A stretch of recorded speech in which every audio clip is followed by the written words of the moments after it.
Fala, meus saudosos! A Enciclopédia Humana está de volta. Oh, não! Não, não! E este é o meu top 10 das pinturas mais famosas. A Persistência da Memória é uma das obras mais icônicas do surrealismo. Criada em 1931 por Salvador Dalí, a obra explora temas como o tempo, a memória e a transitoriedade da existência. Com seus relógios derretidos e uma paisagem onírica, a pintura desafia as noções tradicionais de realidade e desperta reflexões profundas sobre a percepção humana. A persistência da memória é um símbolo do poder do inconsciente e da capacidade da arte de desafiar a realidade. Dalí pintou a persistência da memória em sua casa na Catalunha, Espanha, durante um período de intensa inspiração surrealista. A pintura foi exibida pela primeira vez em 1932 e rapidamente se tornou um ícone cultural, consolidando Dalí como um dos principais nomes do movimento surrealista. Dalí utilizou tinta a óleo sobre tela para criar uma composição de cores suaves e detalhes precisos. O relógio coberto de formigas simboliza a deterioração e o medo de Dalí pela decadência e pela morte. Embora pareça complexo, Dalí criou a obra em uma única tarde, demonstrando sua incrível habilidade e imaginação. A Criação de Adão é uma das obras mais icônicas e celebradas da história da arte.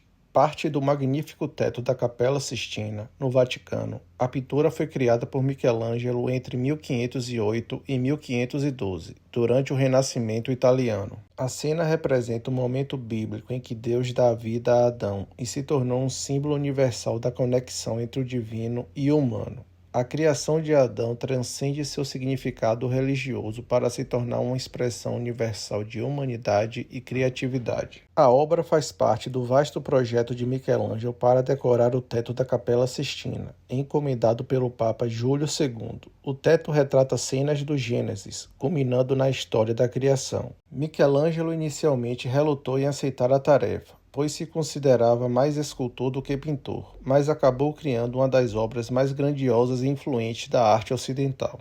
Michelangelo utilizou a técnica de afresco, pintando diretamente sobre o gesso úmido. Essa técnica exigia habilidade e rapidez, pois as tintas precisavam ser aplicadas antes do gesso secar. A Capela Sistina foi pintada em condições difíceis. Michelangelo trabalhou deitado, enfrentando a exaustão física e emocional. O Nascimento de Vênus é uma das obras mais icônicas do Renascimento italiano e um símbolo da beleza clássica e mitológica. Criada por Sandro Botticelli por volta de 1485, a pintura celebra o renascimento da cultura greco-romana e os ideais humanistas que marcaram o período. Com sua composição graciosa e simbolismo profundo, a obra se tornou um dos marcos da história da arte ocidental. A pintura foi encomendada pela poderosa família Médici, patronos das artes em Florença. A obra representa a deusa Vênus emergindo do mar sobre uma concha, após seu nascimento, segundo a mitologia romana. O nascimento de Vênus combina temas mitológicos e filosóficos, representando a beleza divina e a perfeição idealizada da natureza. Botticelli utilizou têmpera sobre tela de linho, uma técnica inovadora na época.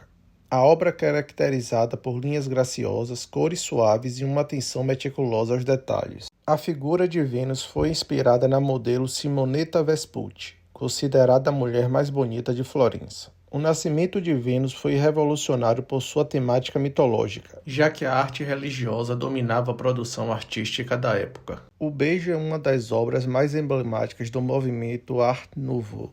Criada pelo artista austríaco Gustav Klimt entre 1907 e 1908, a obra representa o auge de seu período dourado. Uma fase marcada pelo uso abundante de folhas de ouro e pela exploração de temas como o amor, a sensualidade e a conexão humana. O quadro é uma celebração visual da paixão e do afeto entre dois amantes envoltos em um abraço eterno. O Beijo foi pintado durante um dos períodos mais produtivos da carreira de Klimt, quando ele se afastou dos retratos tradicionais da aristocracia de Viena para criar obras mais simbólicas e decorativas. A obra reflete tanto a influência da arte bizantina quanto as tendências modernistas da época, combinando o decorativo e o emocional em perfeita harmonia. Klimt utilizou tinta a óleo sobre tela, enriquecida com folhas de ouro, prata e bronze, criando um efeito luminoso e texturizado. O fundo da pintura mistura abstração e simbolismo, com padrões geométricos contrastantes que destacam as figuras dos amantes. O beijo foi comprado pelo governo austríaco logo após sua conclusão. Gustav Klimt evitava explicações diretas sobre suas obras, preferindo que o público interpretasse o beijo de forma pessoal e subjetiva. Guernica é uma das pinturas mais icônicas do século XX, criada pelo artista espanhol Pablo Picasso em 1937. Essa obra monumental não é apenas um marco na história da arte moderna, mas também um grito de indignação e um poderoso manifesto contra os horrores da guerra. Picasso a produziu em resposta a um bombardeio da cidade de Guernica, na Espanha, durante a Guerra Civil Espanhola, transformando a destruição e o sofrimento em uma mensagem universal contra a violência e a opressão. A composição é dinâmica e simbólica, repleta de figuras angustiadas e símbolos poderosos. Em 26 de abril de 1937, a cidade básica de Guernica foi bombardeada por aviões alemães, em apoio ao ditador espanhol Francisco Franco. Chocado pelo massacre de civis inocentes, Picasso decidiu criar uma obra que denunciasse a brutalidade da guerra.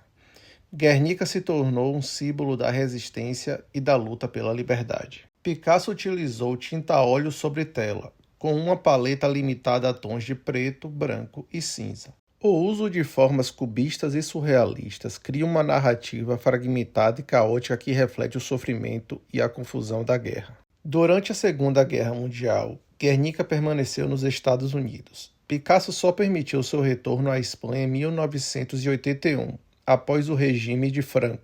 Um episódio famoso ocorreu quando o oficial nazista perguntou a Picasso sobre a obra. Apontando para uma foto de Guernica, perguntou: "Você fez isso?" Picasso respondeu: "Não, vocês fizeram." Conhecida como a Mona Lisa do Norte, Moça com Brinco de Pérola é uma das pinturas mais famosas e enigmáticas da história da arte. Criada pelo mestre holandês Johannes Vermeer por volta de 1665, a obra fascina por sua simplicidade e mistério. A jovem retratada está voltada para o espectador com uma expressão intrigante, misturando inocência e introspecção. O uso magistral de luz destaca o brilho do brinco de pérola, um dos elementos mais icônicos da pintura. O contraste entre o fundo escuro e o rosto iluminado da jovem cria uma sensação de profundidade e intimidade. Muito pouco se sabe sobre a origem e a história inicial desta pintura.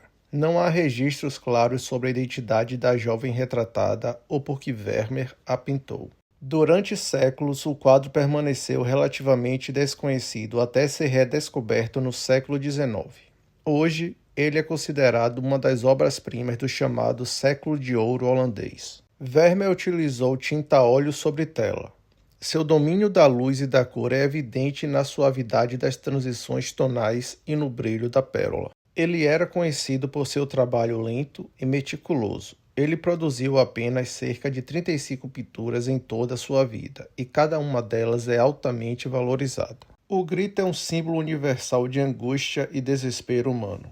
Criada pelo pintor norueguês Edvard Munch no final do século XIX, a obra é um marco do movimento expressionista, conhecido por explorar emoções intensas e subjetivas.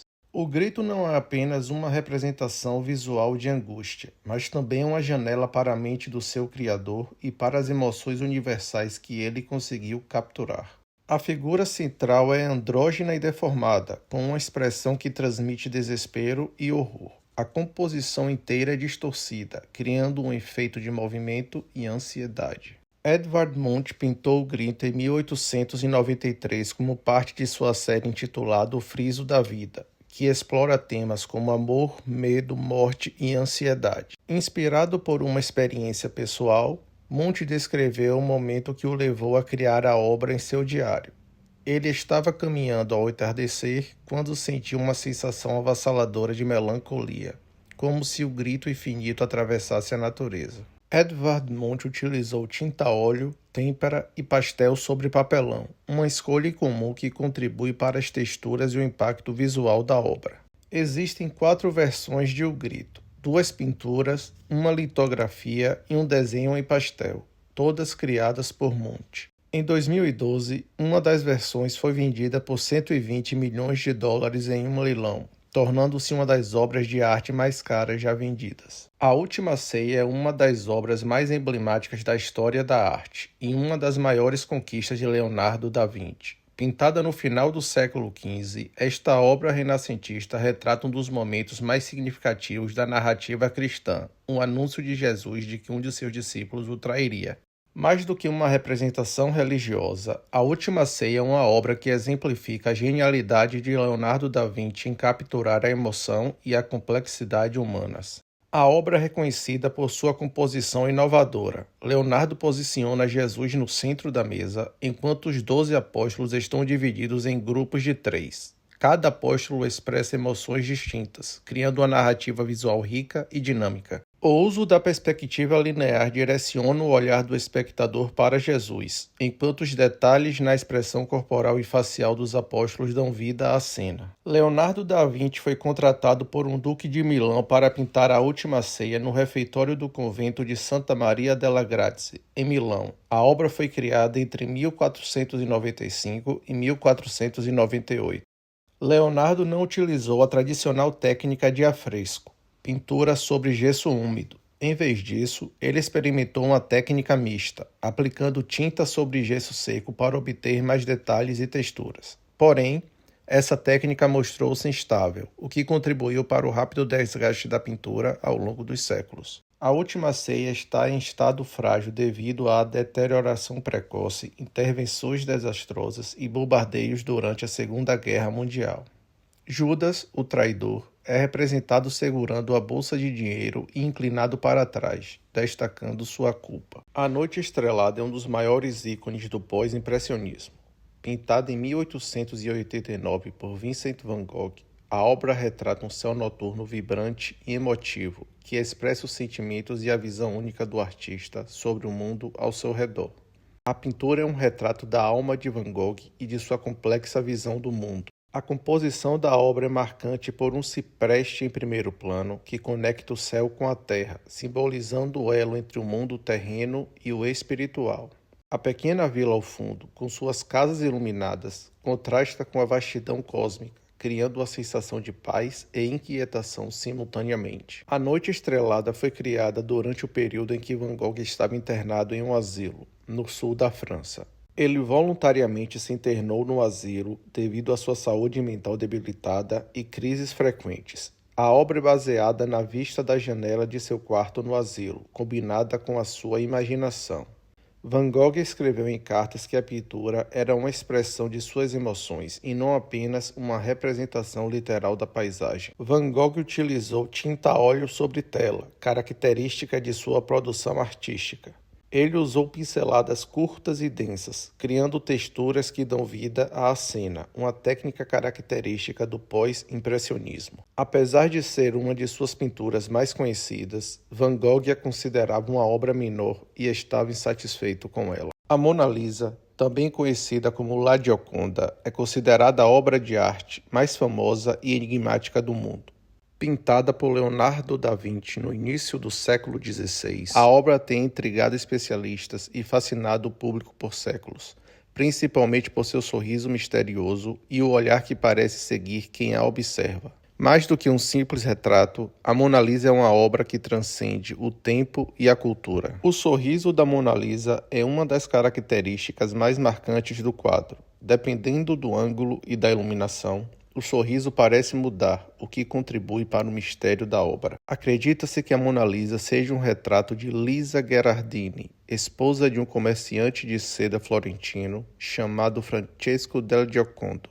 Leonardo trabalhou na obra entre 1503 e 1506, embora alguns historiadores digam que ele continuou retocando-a até 1517. Leonardo usou tinta a óleo sobre madeira de álamo. Ele utilizou uma técnica inovadora chamada esfumato, que cria transições suaves entre cores e contornos, resultando em um efeito de profundidade e realismo surpreendente. A Mona Lisa foi roubada em 1911 por um funcionário do Museu do Louvre, sendo recuperada 2 anos depois. Seu valor é inestimável e ela é considerada uma obra-prima da Renascença e um símbolo da genialidade de Leonardo da Vinci.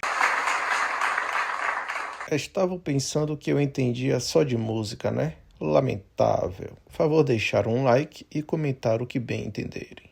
Um abraço. Fui!